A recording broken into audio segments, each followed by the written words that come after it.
పోయిన చోటే గెలవాలనే పంతాకు టీడీపీ పదును పెట్టింది. ఉత్తరాంధ్రలో పూర్వ వైభవానికి ప్రాణ ప్రతిష్ఠ చేసింది. నవశకం మహోజ్వల చరిత్రకు మరోసారి పునరంకితమవుతామని తన మిత్రపక్షంతో కలిసి సమర శంఖం పూరించింది.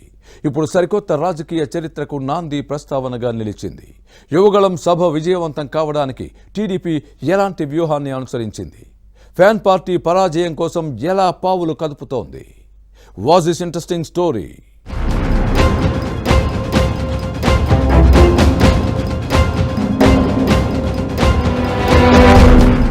తెలుగుదేశం జాతీయ ప్రధాన కార్యదర్శి నారా లోకేష్ యువగళం పాదయాత్ర ఆద్యంతం సక్సెస్ అయింది.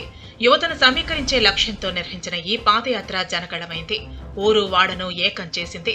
పల్లె పట్టణం లోకేష్ వెంట నడిచింది. మార్పు కావాలని నినదించింది. అవరోధాలు అడ్డంకులను అధిగమించింది. ప్రారంభం ఎంత గొప్పగా జరిగిందో ముగింపు కూడా అంతకు వందింతలు ఘనంగా ఉండాలని నిర్ణయించింది. విశాఖ ఆంధ్ర యూనివర్సిటీ మైదానంలో ఈ కార్యక్రమం నిర్వహించుకునేందుకు అనుమతి కోసం అప్లై చేసింది. కానీ ప్రభుత్వం నిరాకరించింది.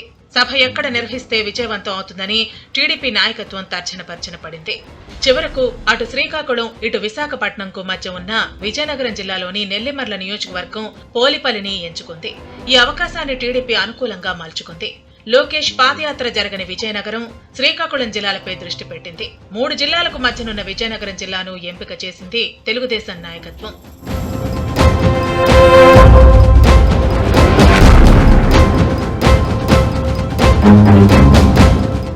భోగాపురం అంతర్జాతీయ విమానాశ్రయ నిర్మాణానికి తెలుగుదేశం ప్రభుత్వంలో అంకురార్పణ జరిగింది. నెల్లిమర్ల నియోజకవర్గంలో టీడీపీకి బలమైన క్యాడర్ ఉంది.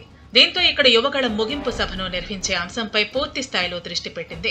పార్టీ ఆవిర్భావం నుంచి తిరుగులేని ఓటు బ్యాంకుగా నిలిచిన నెల్లిమర్ల నియోజకవర్గంలో ఈ భోగాపురం ఉండటంతో పసుపు పతాకాన్ని పోలిపల్లిలో ఎగురవేస్తామని టీడీపీ ప్రకటించింది.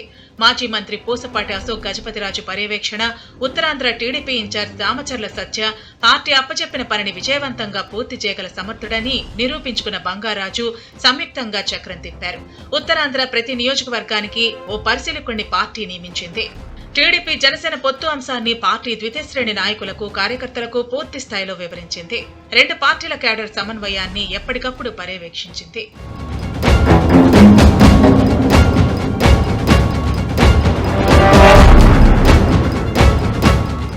రెండు పార్టీలకు చెందిన 600 మంది ప్రతినిధులు ఒకే వేదికపై ఆసీనులయ్యేలా ఆధునిక వేదికను ఆకర్షణీయంగా తీర్చిదిద్దింది టీడీపీ నాయకత్వం.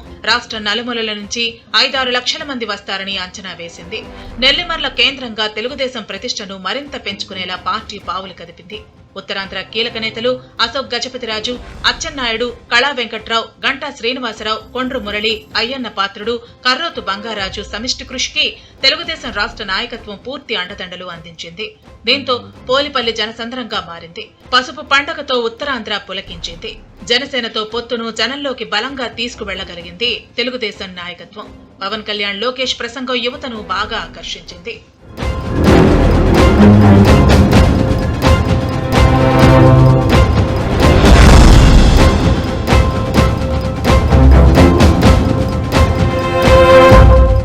స్కిల్ డెవలప్మెంట్ కార్పొరేషన్ కేసులో చంద్రబాబు అక్రమ అరెస్టు పరిణామాల తర్వాత తొలిసారి నిర్వహించిన భారీ బహిరంగ సభ సక్సెస్ అయింది. ప్రజల అంచనాలకు తగ్గట్టుగానే చంద్రబాబు ప్రసంగం సాగింది. అన్ని వర్గాలను ఆలోచింపచేసింది. నిర్వాహకులు ఊహించిన దానికంటే ఎక్కువ స్పందన రావడంతో అనుకున్న లక్ష్యాలను సునాయాసంగా చేరుతామనే ధీమాను 2 పార్టీల్లోనూ కనిపిస్తోంది. యువగళం పాదయాత్ర ముగింపు కార్యక్రమాన్ని విజయోత్సవ సభగా నిర్వహించడంతో అన్ని స్థాయిల్లో మంచి గుర్తింపు లభించింది. క్యాడర్లో జోష్ నింపింది. దీంతో టీడీపీకి అదనపు బలం వచ్చింది. జనసేనతో మైత్రి బలపట్టానికి బీజం వేసింది.